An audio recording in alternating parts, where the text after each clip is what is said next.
We are live now. Hello, everyone.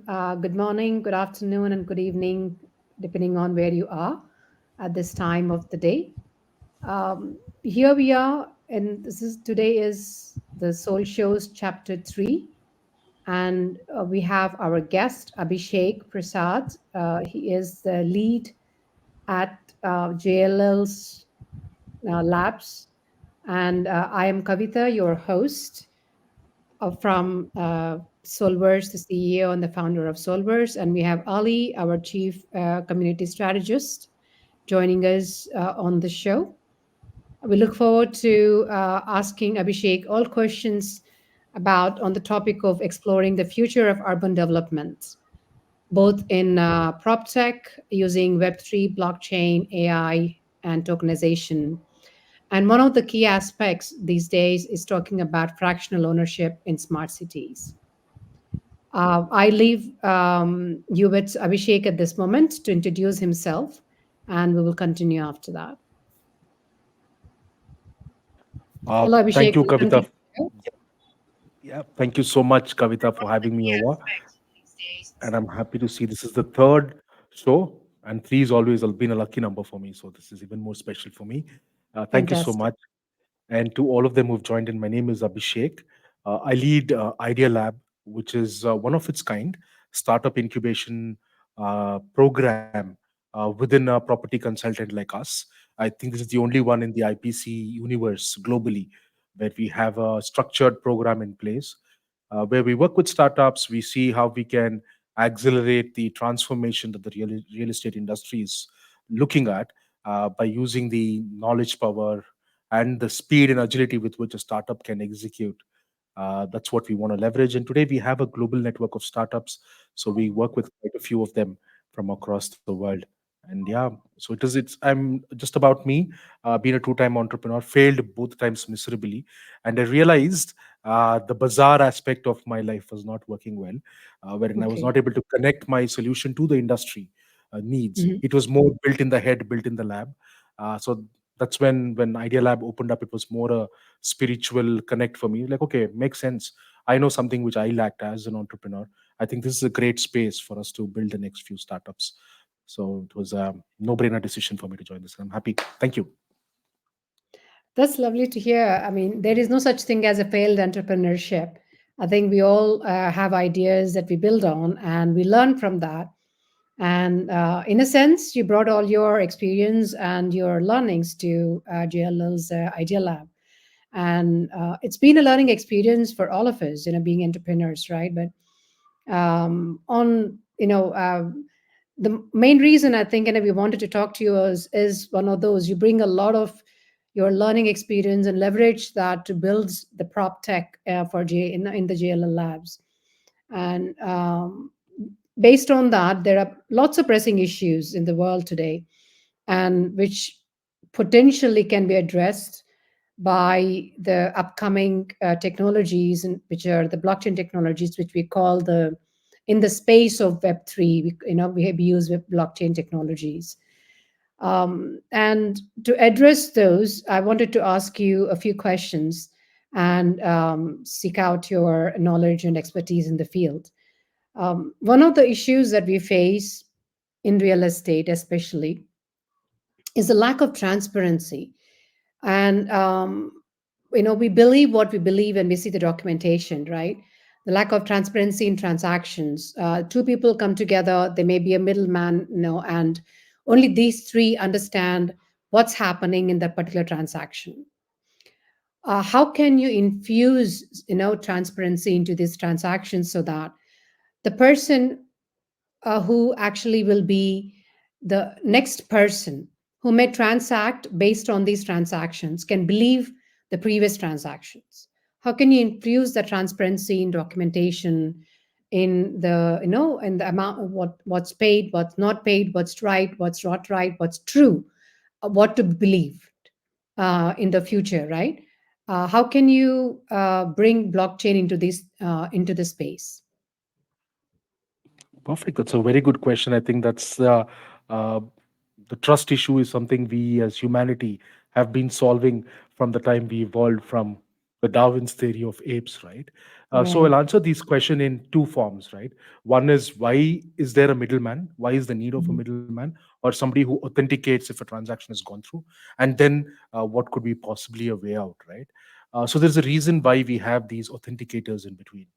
Could be the government, could be anybody who's saying, yes, this has been done and I validate that.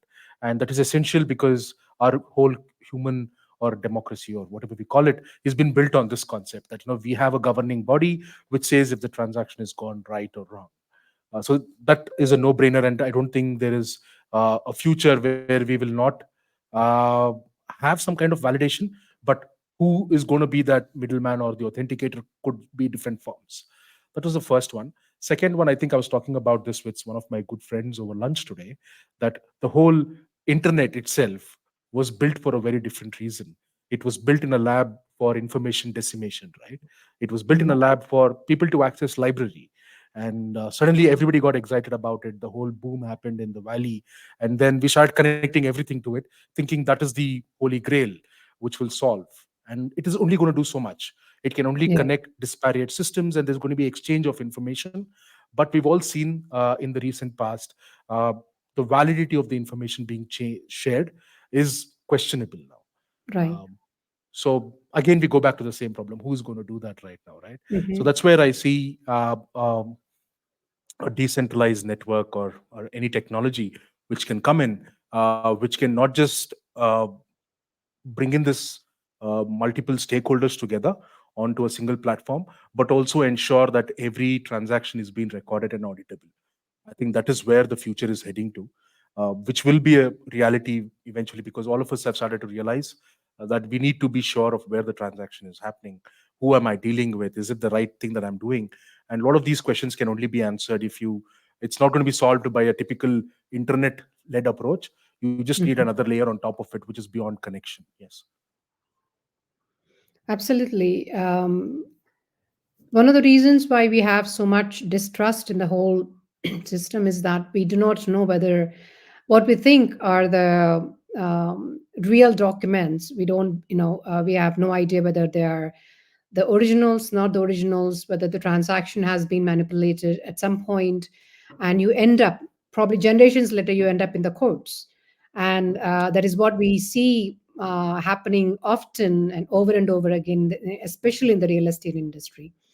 And I think that layer where the transaction is immutable and trustable is very much needed. And thank you so much for breaking this down to us and explaining that. And I mean, fraud and data security is one of the issues I wanted to ask, but I think you've answered that, packaged it really well into one answer and talked about it, right? Excuse me. One of the thing is, there is so much, lack of accessibility in real estate investment, right? Um, Today, if I have to own a house or own a property, that probably will be something like an investment, a long-term investment that I can pass on to my, my next generations, or anything like that. I may not be able to afford a full house or a full property or a full value of the, of the land or anything that I could derive value from eventually. How, is it possible that somebody who does not have the ability to own a large property and is on the sidelines today can take part in this in the society? How would you kind of see this happening eventually in the society? That is interesting. Uh, which is again going back to our roots as humans. Roti kapda makan is, or I know we have people from other parts of the world as well, but it's always been understood that a basic human need is a house to stay, food for you to eat, and Hmm. clothing for you to cover yourself. These three have been the basic needs. But what Hmm. we've realized in today's world is it is beyond just a place to stay. We've started to look at it as a investment vehicle as well, which was Hmm. reserved for the upper niche of the society, which meant that you have a large capex at play. Only they could look at a future where real estate was acting as an investment vehicle for them. For the rest of us, we had buying into subscribing into gold or anything like that. So that is where a lot of us have been seeing across the world that fractional real estate is becoming the next big investment avenue, right? Where real estate has been looked at an asset class, um, where people are investing. India is not left behind. We have a few experiments here as well. We have quite a few players who are trying to experiment in that space to see if can real estate also be owned by multiple people, right? Hmm. It can be not necessarily one person or one individual organization makes all the investment, but it can multiple people come into it like a crowd fund, what we saw the Kickstarters or the Indie Jojos doing for us in the past. So that is those experiments are happening. While India is catching up, the rest of the world might be a little ahead of us. Hmm. But the concept is there. People are uh, getting to know about it. A lot of the millennial and millennial crowd knows about it now, and they want to be experimenting around this and seeing if they can start owning real estate as an asset class very early in their careers, which would Hmm. typically happen when I turn a 47 or a 48, because you need to accumulate so much money to be able to do Hmm. it. Can I start looking at it from my 30, 32s itself? So that Hmm. has been a change. A lot of us are looking at it because we've all invested into stocks, we've invested into other investment vehicles, but there's only so Right. much growth it could give. And real estate is one thing which has constantly been uh, growing. I mean, of course, it has its own uh, dips here and there, but yeah, it has been doing well. So people are looking at that. It is fractional investment is something.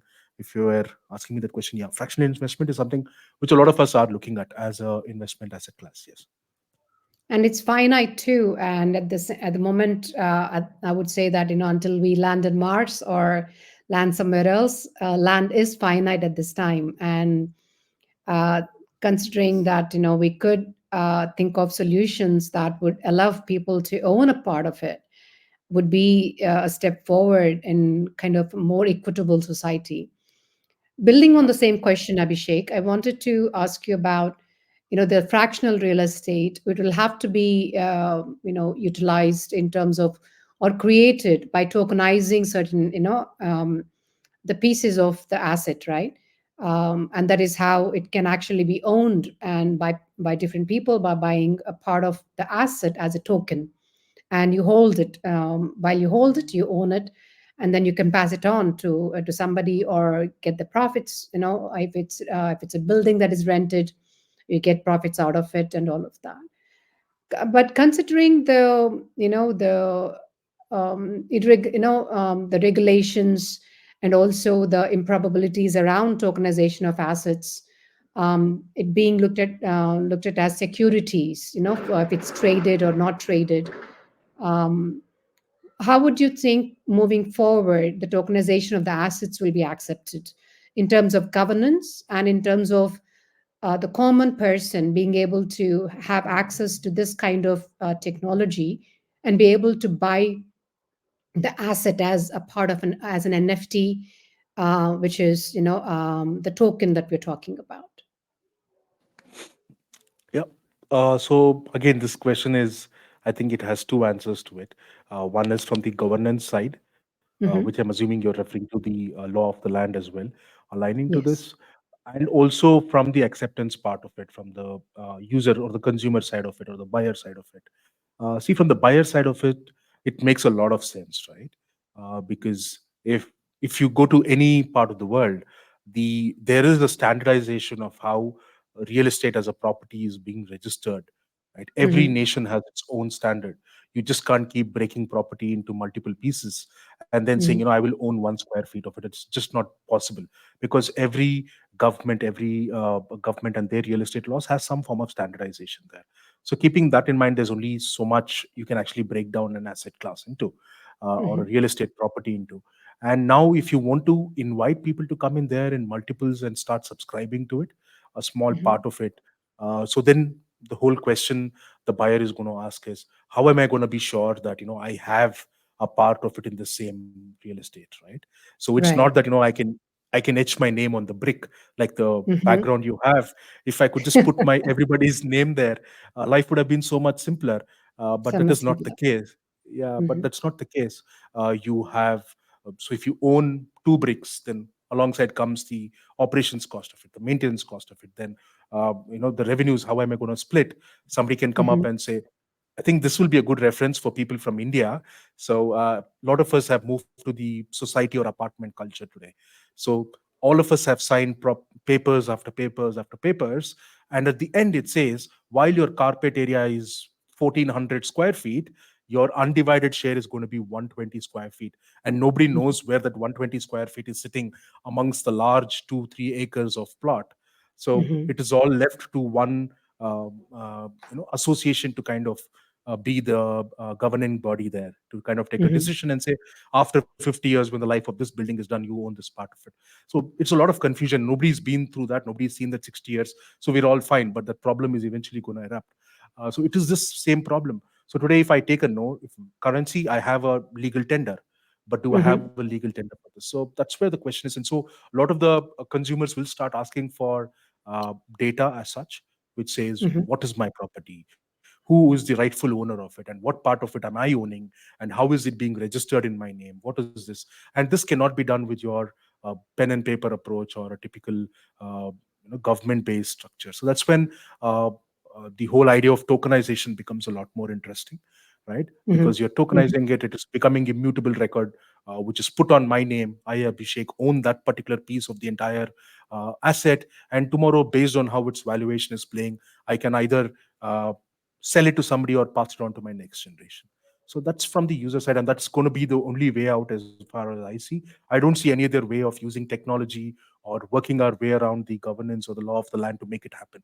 I think this should be the only sensible way for us to kind of go ahead and bring in fractional investment from a buyer perspective. From the government, yes, a lot of the governments are debating on if this is the right way for them to go ahead. I think there's a lot of experiments also happening around this. Uh, so I will not comment on their side of things, but yeah, eventually they will fall in line. We've started seeing some progress in the western side of the world, and it's all over Right. been the news that people have started accepting.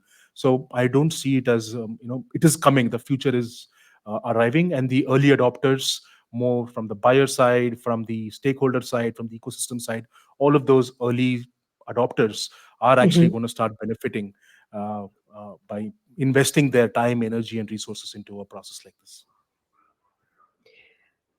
Absolutely. Great insight on that front, Abhishek. I think, early adopters, as we say, most, and there's been a lot of fractionalization talk these days, where fractionalization of assets, fractional investments, and all of those things, right? Even you could invest in building, in building a building, so you could fund, something and own a piece of it as well. Eventually, the way it is done, somebody owns the land, somebody builds the building, and all of, doing all of that. So leveraging blockchain technologies, and in the Web3 space, all of this eventually can bring about an equitable society, a transparent transaction. Data theft and fraud can be minimized, and that would probably bring a certain grievance to the middleman, because it removes the middleman. How do you think the society is going to accept that, in terms of, there is, if today, if you want to buy real estate, you want to rent a house, you want to buy a plot of land somewhere, there's always the middleman, there's always his real estate agents, right? What would you suggest that they do to kind of bring up, Mhm. come up to speed with the growing, space in technology, and that might make them obsolete? How would you see the space evolving for an agent? Yep. Good question. And I was just raring to use the terms of equitable society and a transparent Right. society, but I was like, when is it going to come into my conversation now? I think this is a good one, actually. So I'll Right. take an example, right? Uh, Right. let's consider today in India, at least, Hmm. mobile has become like a common asset, right? Everybody has a mobile today. As per the Hmm. Niti Aayog data, at least more than 110 million people own mobile phones in some form. There is some internet enabled phone there, Hmm. whatever they're using.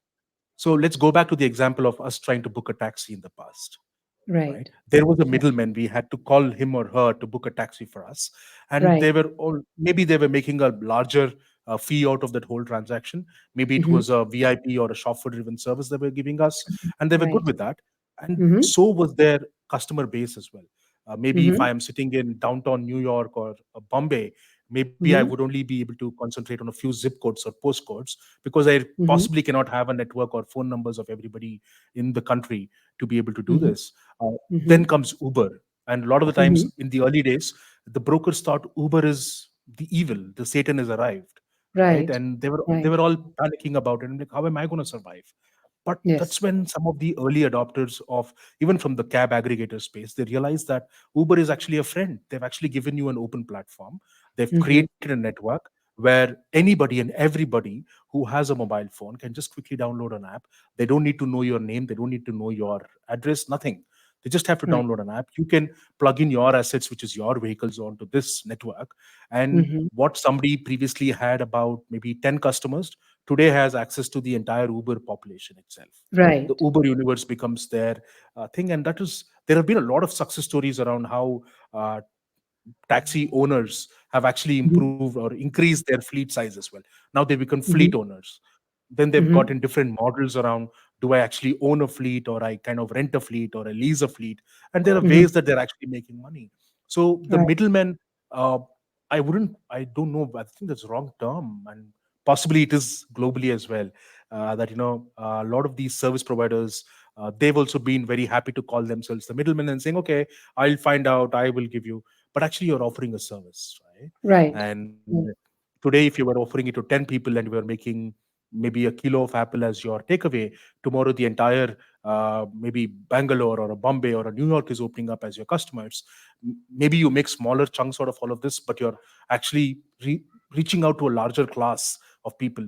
So I think it's not different for the real estate class as well.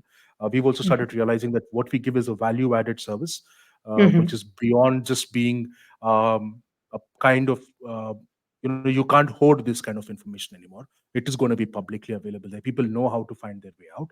So I started adding my services to it. I digitize my whole service operations, and I make myself available onto this network and say, you know what, hi Kavitha, you want to buy a property. uh, Possibly I know my intelligence is in identifying what could be the possible ROI on top of this. I will give Mhm. that single layer as an intelligence to you, and maybe Mhm. instead of charging you $1,000, I will charge you $1, and I'll say, what Kavitha, I will tell you if this property is going to start increasing its valuation in the next 2 years.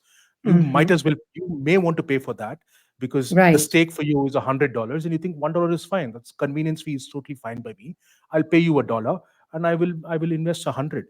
So I think everybody has to understand that this transformation is real. It is happening, and it is essential that they transform their business processes as well. Uh, they become a lot more modular in their approach, and they start seeing how they can add value to this whole network, because the future is driven by not by what you can do, but what value you can add back to the ecosystem. And that's what your fractional or your chain, blockchain, any of this, I think that's what it enables. Anybody can bring their service onto the chain and say, you know what, Mhm. I open to the entire chain. People can start subscribing.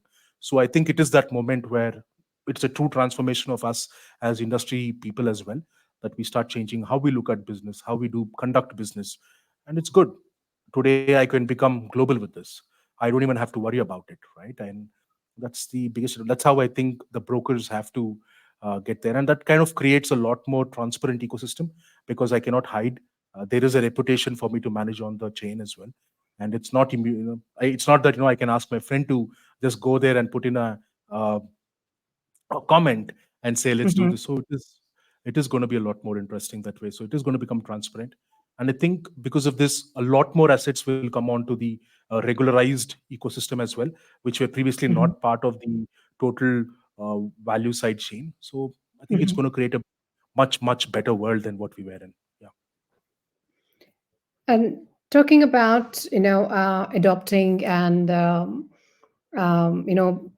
giving becoming part of the ecosystem, I was thinking about how the agents could possibly bring value to this whole adopting the blockchain systems and building on top of it. Right, today we have metaverse, we have AI, we have all these or let me call them multiverses, the web verses.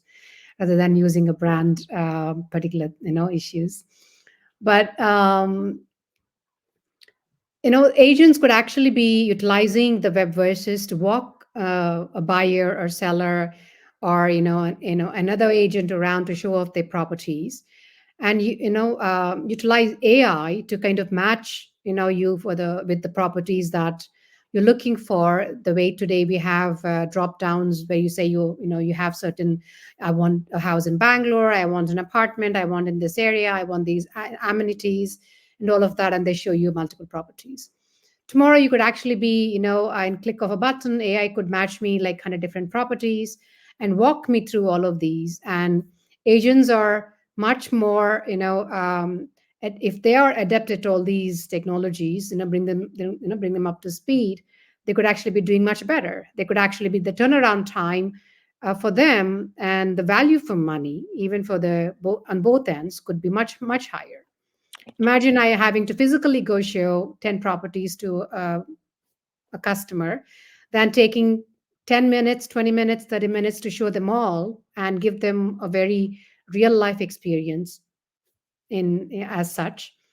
And that is where I want to ask you about, how would you think, having to take away the fraud and to actually enhance this experience in the multiverses, and to identify the customer as um, as a valued customer, the tiered customers, and however you would see it, and trustable customer is not a bot and all of that. Where would an identity fit into all of these things, all that we talked Mm, about so far? interesting. I think we will go back to the Google itself, right? A lot of Mm-hmm. my friends who own stores there, Mm-hmm. any small business, SMB business, even large businesses targeted, but they are fine. They can fend it off. But uh, say I own a handicraft store in Bangalore. Somebody I don't even know, he or she has never bought my service, starts Mm-hmm. commenting about the service that they've bought from me. There is no way I cannot put up my POS system for the world to look at. It is my Mm-hmm. own company's IP, and then there is my customer's IP there, data there. I really can't. There is no way for me to validate if that customer who's giving a review is actually been a customer at my store, right? Mm-hmm. So just imagine if that had to be for a class broker who's dealing with $1 million, and somebody who or she has never done business with goes online and posts something which is not right.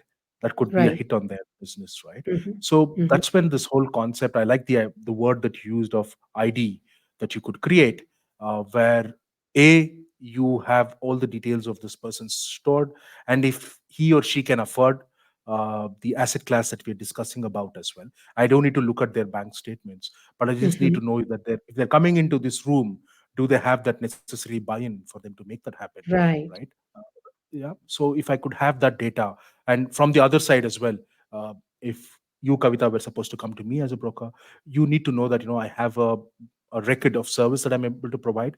It's not Mm-hmm. something like I'm not a fly-by-night company. I have a reputable history, and all of this is not something which I'm building up just to show it to you, but I have Mm-hmm. proof through this Mm-hmm. whole blockchain network.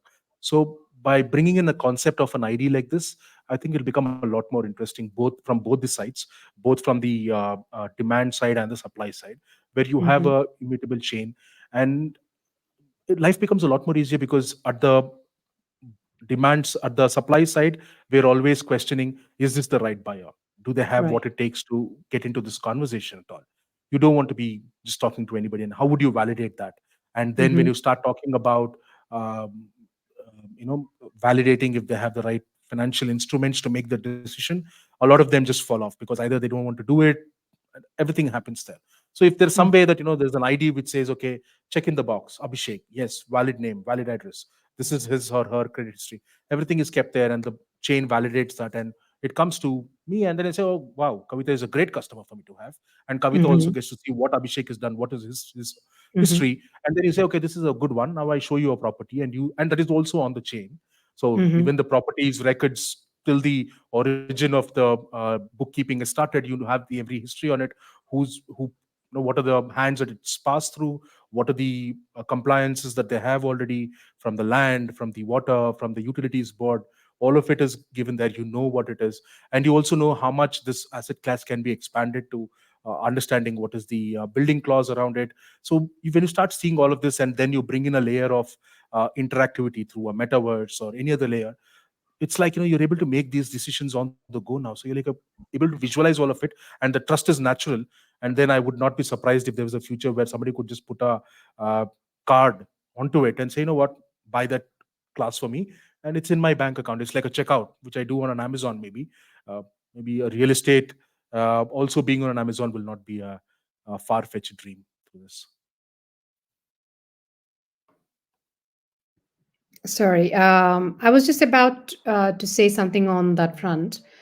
To the listeners, there is a little bit of an idea in terms of identity, the decentralized identity we're talking about, right?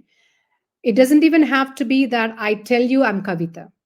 And it doesn't even have to be that you tell me you're Abhishek, you're the one selling and I'm the one buying. It could simply be that you have a yes or no answer. Does he or she meet the requirements to buy this property or to rent this property? How has their history been? And it only can be a yes or no answer. And the technology that we would use for that mainly would be zero knowledge proof. And that is where privacy of data, you're secure until you're required to actually buy that. You're not going out there putting out yourself in the field, and you're not feel you're not being made to feel that somehow you are not good enough, or on both sides, you're not a good agent or you're not a good buyer. That the connect is can happen on a very secure and a very comfortable platform. So all of these technology exchanges, which don't exist today, because today from the time somebody walks into an office, you're judging, and that kind of reflects in the prices that you quote, in the value that they derive, and all of that. So so today, it can actually, with the technologies that are we use, it can be a lot more. It can be a plane that that everybody meets equally, Yeah. and on their terms. And thank you for that. And in all these can actually be derived from a simple technology is something that is more human centric, is what I would call it. And to Yeah. bring that into the value of the cities, right? To bring technology into to make the cities human centric, and to make them ecologically possible, like an ecologically viable. Where do you see these technologies being, brought into the creation of cities, or even or the existing cities? How can they actually become smart cities? How would you Yeah. see these technologies being, implemented to make Yeah. these human centric smart cities? Yeah. That's a good one, actually. And there's a lot being spoken about smart cities. But Hmm. wherever you see across the globe, the only thing that we've done smart is put a bunch of sensors and connected them to the internet.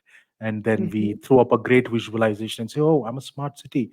If that was supposed to be smart, I should have got my, possibly I don't have that, but I should have got my Stanford PhD when I was in my kindergarten, putting up all those visualizations with my crayons, right? It is where we are today. If Right. that was smart on its own. So I'll take a few examples. I mean, we're all talking about how essential it is for the human race, uh, for its own survival, that sustainability is a core of it right now, right? Hmm. So let's take that example. So let's say industry XYZ has been given a sanctioned part of the property as part of the smart city program. They say, you know what, you can sit there, we will give you this because this is the value add you're giving back to the self-sustainable economy. But how do I Hmm. ensure that you're actually being sustainable? I am depending on the claims made by that XYZ company, right? Hmm. uh, Hmm. and it is always questionable. Yeah, can I go back and validate and everything? But it's really not easy. We all Hmm. know the kind of hurdles that we want to do. And also from the XYZ company's perspective, if I was to be a company owner, say I'm manufacturing this bottle, maybe I have an IP towards how I manufacture this bottle. And if a Hmm. governing body comes up to me and says, hey, Abhishek, I want to be sure you're sustainable. Can you open up your entire manufacturing process to me? Why would I Right. do that? That's my IP. If I start doing that, I might as well shut business and say I'm not there, right? So Mm-hmm. that's one perspective where I think having a blockchain ecosystem actually helps. Where, like you Right. said, zero knowledge uh, proof, Proof. Yeah. where I could say, yeah, Abhishek is following these processes. Has Mm-hmm. he procured chemicals? I'm not, to the outside world, it's just a yes or no. But Yes. on the chain level, I'm able to validate Abhishek procured the chemical from here. Abhishek used so much in his process. This was the kind of energy that he used to perform this action. And all of this Mm-hmm. as a immutable record is staying there. And then it Mm-hmm. becomes open for anybody or everybody to look at from a Mm-hmm. yes or no perspective. So a governing body is happy because now they're getting those things. Somebody wants to Right. invest. I can actually, as an industry owner, I can actually call for a larger investment, saying, you know what, if you were to invest in my competitor who's not sustainable, but I am being sustainable, so I have a Mm-hmm. larger market attraction. So instead of Right. $1 a share, you might pay me $1.04 maybe, right? Mm-hmm. So that is one of the futures that I was thinking of. And incidentally, I was yesterday on the internet googling about how India and a few municipal uh, or the urban local bodies have actually started to raise their own funds. I think 10 Mm-hmm. cities have done that, a few in the south, a few in the west. They've actually gone ahead and done that. And I think they're close to maturity right now. So, tomorrow, if you have to raise funds as a ULB from the general public, how are you going to release those bonds? I think Mm-hmm. two of them are coming up shortly to be calling themselves a green bond. So they're Mm-hmm. actually making a claim that I will be a green municipal body, and this is the Mm-hmm. green bond that I'm going to be raising funds for, and I'm going to give you X return in so much time. Uh, so at a city level, how do I ensure that my entire city is sustainable? How do I ensure that somebody can actually come and validate that my entire city is working on green processes? It is put up everywhere. My utilities, my waste management, everything is on this chain. So that is another way that I think that a lot of us are looking at um, breaking down the structure of how our uh, political boundaries were drawn. A lot of things that are Mm-hmm. happening, and let's not get there. But at the ULB level, at a urban local body level, uh, governments have started to realize that it is good to get into a public-private kind of a partnership model. And I think Absolutely. blockchain is one good ecosystem which can enable that. Everybody can come together onto a single Yes. trusted trusted chain. And while Mm-hmm. everybody is safeguarding their own or data, but everybody is participating in this chain, and everybody is getting incentivized to be on that chain as well, right? We saw the example of an XYZ company reporting its Mm-hmm. standards, getting a higher value for its share price, right? That is Right. from a commerce perspective. The same could go for, even you took the example of, why should I be judged if I walk into an office, right? Mm-hmm. Why should I be judged for anything, to buy even a real estate? We've seen instances in the past the dark history of ours anywhere in the world as well, for color, race, creed, all of those things. Can I just forget all of that and just say, do you match these requirements, and you should be able to buy it on your own? Nobody Yes. is here. Nobody is here in between saying yes or no. The chain Mm-hmm. is deciding what the values you need to have. Are you satisfying those values? And the values are transparent. It's not that Mm-hmm. what else is going to be the mystery question coming up next. It says, are you in this? Uh, Possibly, I would put, okay, is this your financial commitment? Can you afford a financial commitment like this? Are you going to be working 10 kilometers away from the city because I don't want you to travel too much and increase my carbon emission? I Mm-hmm. just put my things very transparent, and somebody comes and validates themselves, and without considering who that person is, what that person's gender is, race, class, creed, nothing is concerned. They could just Mm-hmm. buy a property and be a part of this beautiful new city, which could be a smart city, which could actually be built. So that way, we could actually build. See, we've just seen a use case of being transparent, of being equitable as well, and bringing in transparency and actually adding more value to everybody who's participating in the chain. I think that is going to be the near future for all of us. Fantastic. You brought up a lot of, I think I'm gonna, probably go right through the time today, but I wanted to ask one particular question from all the things that we talked about. And the one thing that has been, we have talked about this before, you and I, Abhishek, about ESGs and the green certificate that, that is obtained based on the end product. And this kind of combines both the smart cities and the there are, I mean, I know there's talk about some green chains that people are developing where, you put all these the developing of, green cities and all of that onto these blockchains, and make them, more environmental friendly. Whatever projects are taken up, that they are, ESG friendly and all of that. The buildings are ESG friendly, and that is happening. And you and I talked about how can we prove that the the certificate that is obtained at the end is actually all the way running through the entire, the logistics chain, the supply chain, and everything is actually ESG compliant, right? We talked about that. So how can the governments, bring about this into an everyday life system where every human is ESG friendly, right? We're talking about IoTs, we can solve that. We can put them on the supply, on a blockchain, make sure that from the time the raw material is procured, we can, trace and track everything and make sure that every particular thing in that is ESG compliant, that the final certificate is, ESG compliant. But how can we as humans be actually ESG compliant?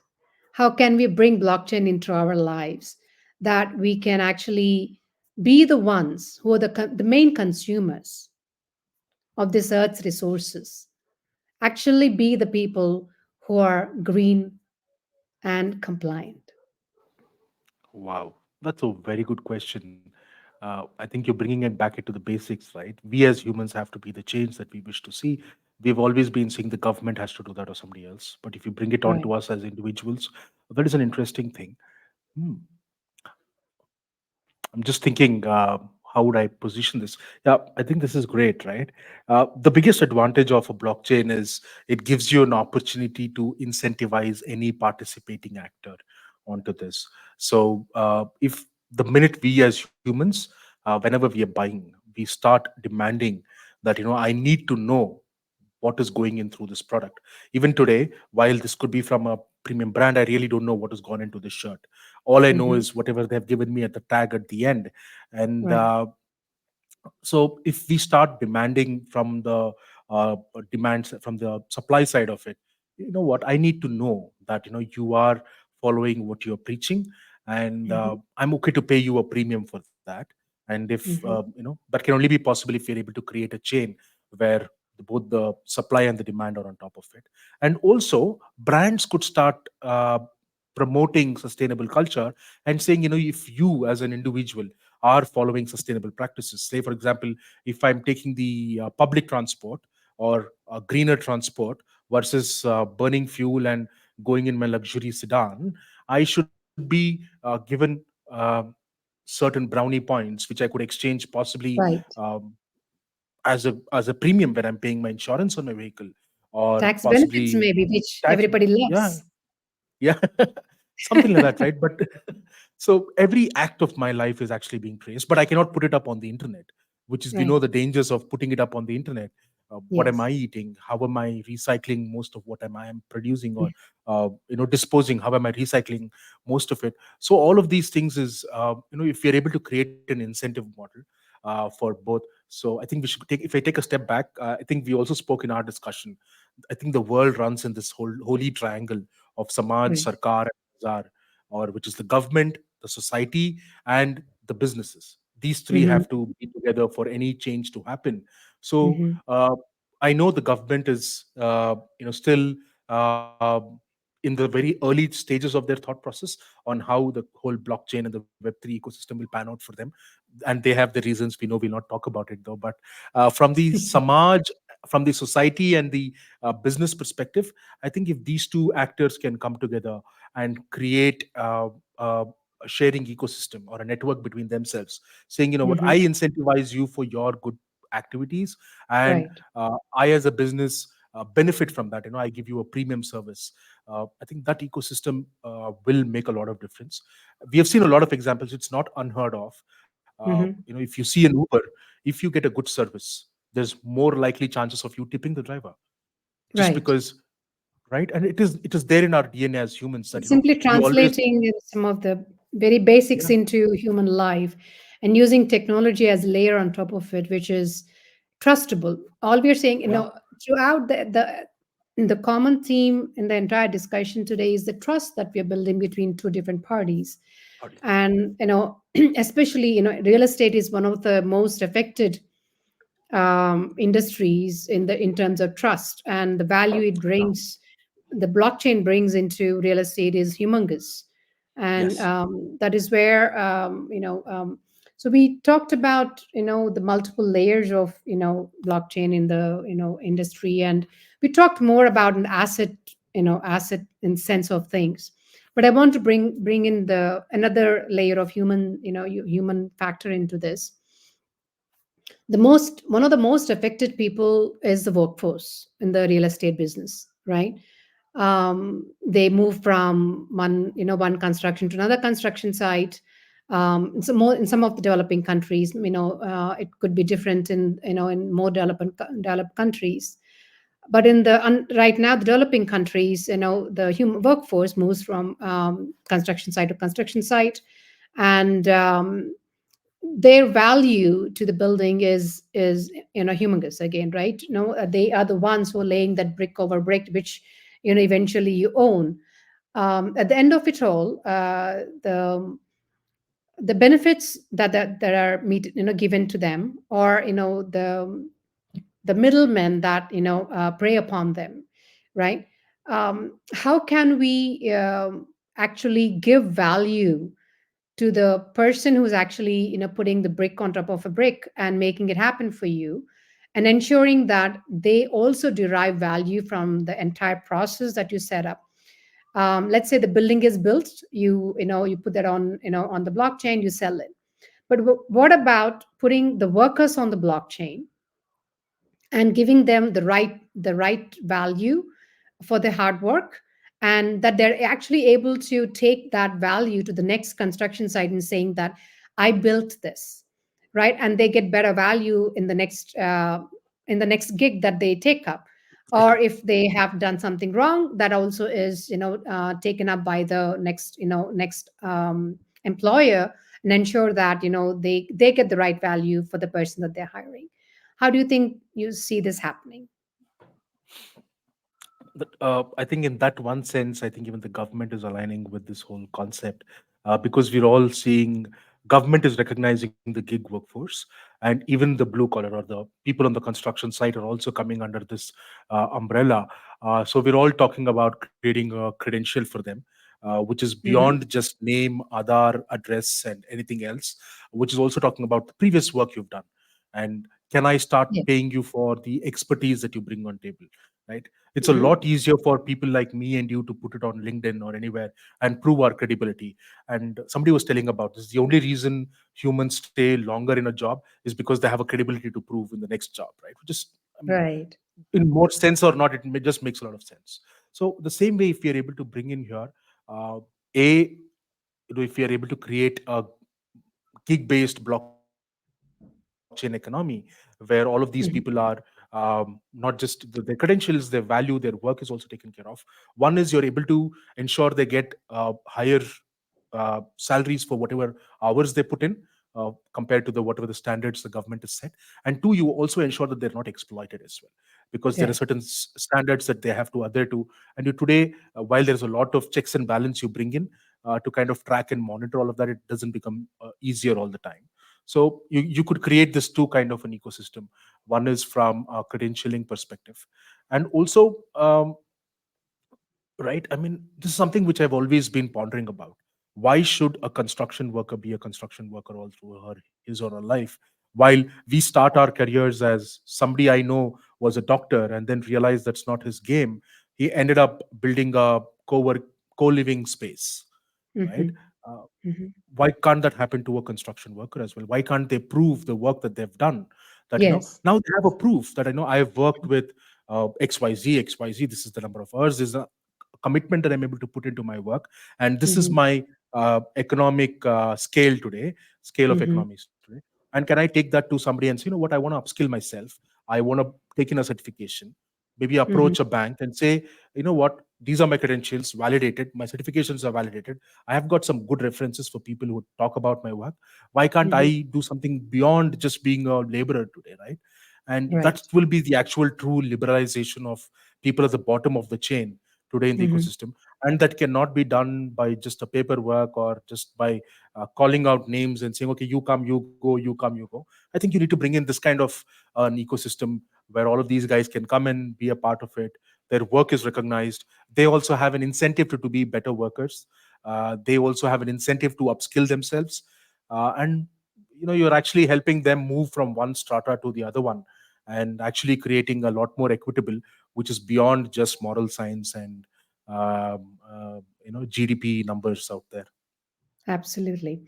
That is one area where Solverse is deeply looking at, bringing dignity to their labor.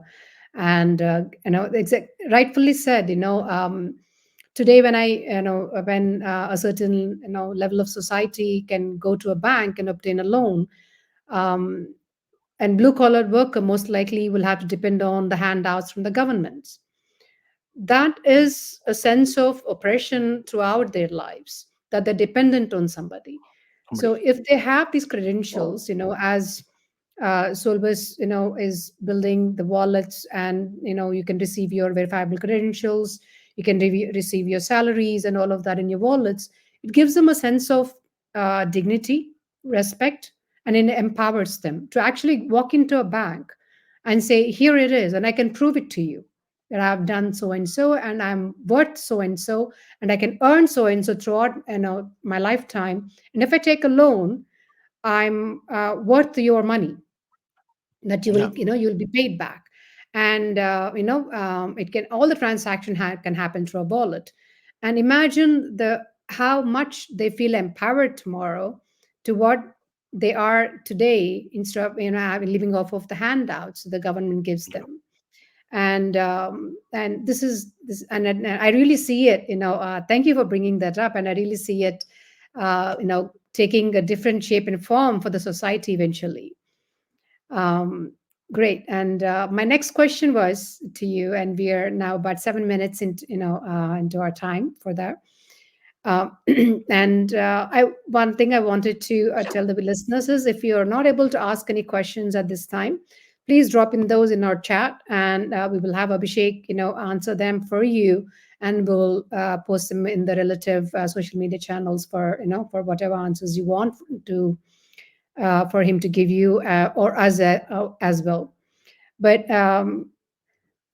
for my next question, Abhishek, could you explain what JLL, or could you share whatever you could, what JLL is doing to integrate all of these, things into the property management that you guys do, the IoTs that you guys manage, and the workforce that you manage, and and the prop tech, section of your the JLL. Could you give a little insights into how you are looking to utilize blockchain and the Web3 space in your business, everyday business, and in the larger sense of things?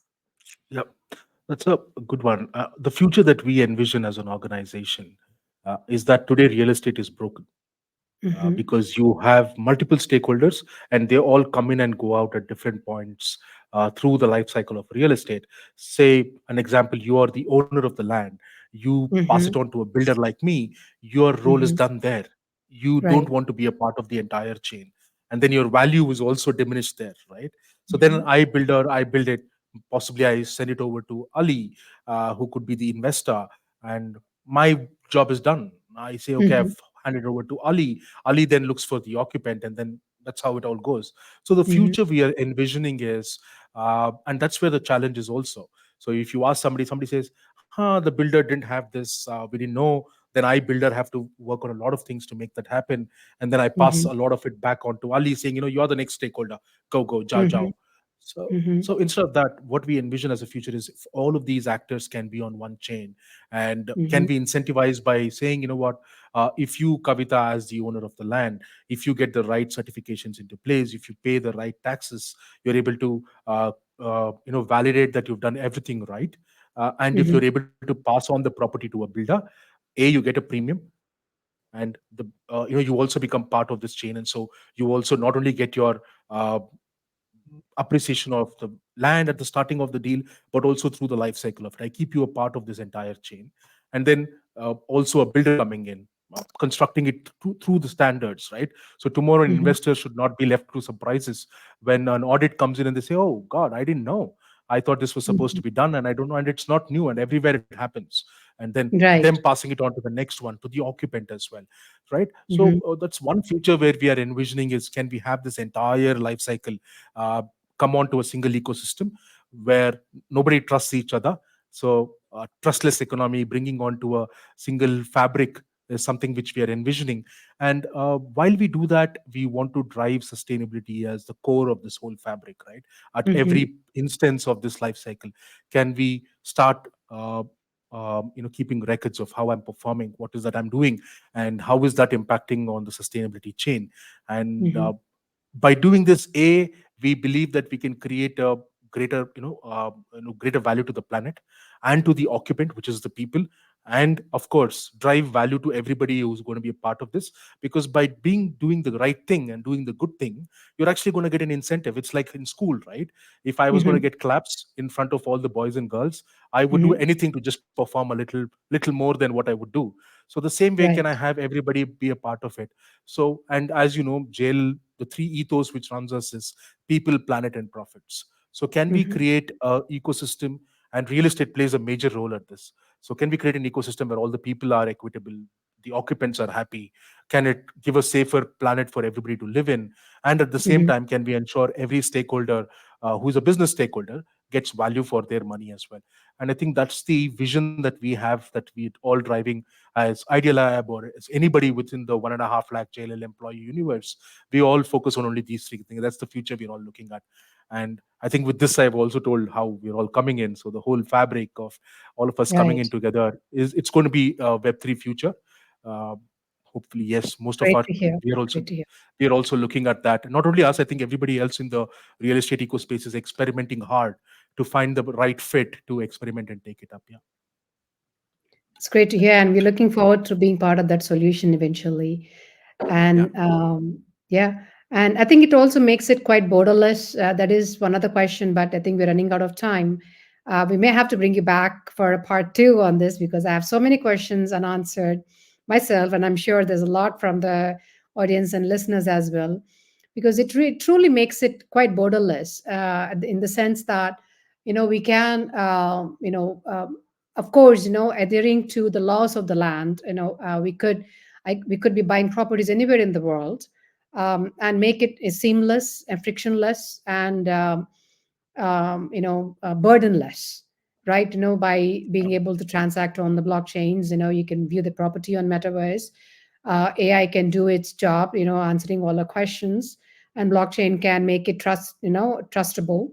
And the cryptocurrency, which is also another question again, but yet it can actually make it easy to make those Well put. payments borderless, Yeah. right?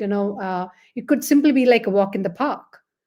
And Yeah. that's exactly what we look forward to. And I think we are going to bring you back for another session. I'm sure there are a lot of questions unanswered, and we loved having you here today. And thank you so much for patiently answering all the questions late in the evening. We'll try and make it a little earlier next time. But do you have any questions for us in terms, as we are in the space of blockchain and identity? Do you have any questions that you want answered for us from us?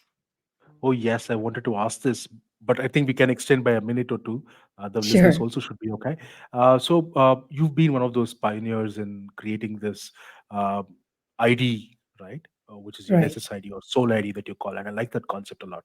So I wanted to understand more from what is the thought process behind this. And there were a couple of questions which keeps coming whenever I pitch in the term blockchain, is about its carbon impact as well. So on these two Mhm. things, if you could just touch upon and see how, what does it mean, it'll be helpful for all of us and for me as well. Absolutely. Thank you for having something for us to talk about. Soul ID is truly the decentralization of the entire ecosystem. For all the things that we talked about, you what you require is the an ID to anchor you to the blockchain. whether I want to do a transaction, whether I want to make a payment, whether I want to buy something, whether I want to prove myself, whether I want to prove my credentials and all of that. What you require is that one ID that brings all of these things together, and that needs to be be able to prove in through the blockchain system. The ecosystem of blockchain, that I have my credentials in my wallet, I have my identity in my wallet, and if somebody asks me, for all the things we talked about, that I can prove that I can buy this and I can buy that, or I can pay you this, or I am worthy enough to walk into this you know I would say, let's say there's a restaurant that allows you only if you have certain membership, that and I have that membership, or I'm eligible to be in this part of this planet, this Earth, or I can, I'm eligible to buy a piece of land on this in this part of the planet and stuff like that. To answer all those questions, I require to be on the blockchain. Though my ID will be in the wallet, I enable that proof through the blockchain technology, right? When I do that, the carbon footprint that I create is very minimal compared to the carbon footprint I would create by proving that in the Web2 into using Web2 technologies. Imagine I need to tell you on the internet that I need to prove myself that when I apply, on online, right? I'm using a server, I'm using electricity on the computer, I'm in doing a lot of things. And then most likely you need human on the other side to check all of that, the money, the time, the transport that it would take for the person to be in a certain office and do all of that stuff, right? If you take all of that into consideration, the carbon footprint I live to prove that I am me in that particular case is is humongously minimal.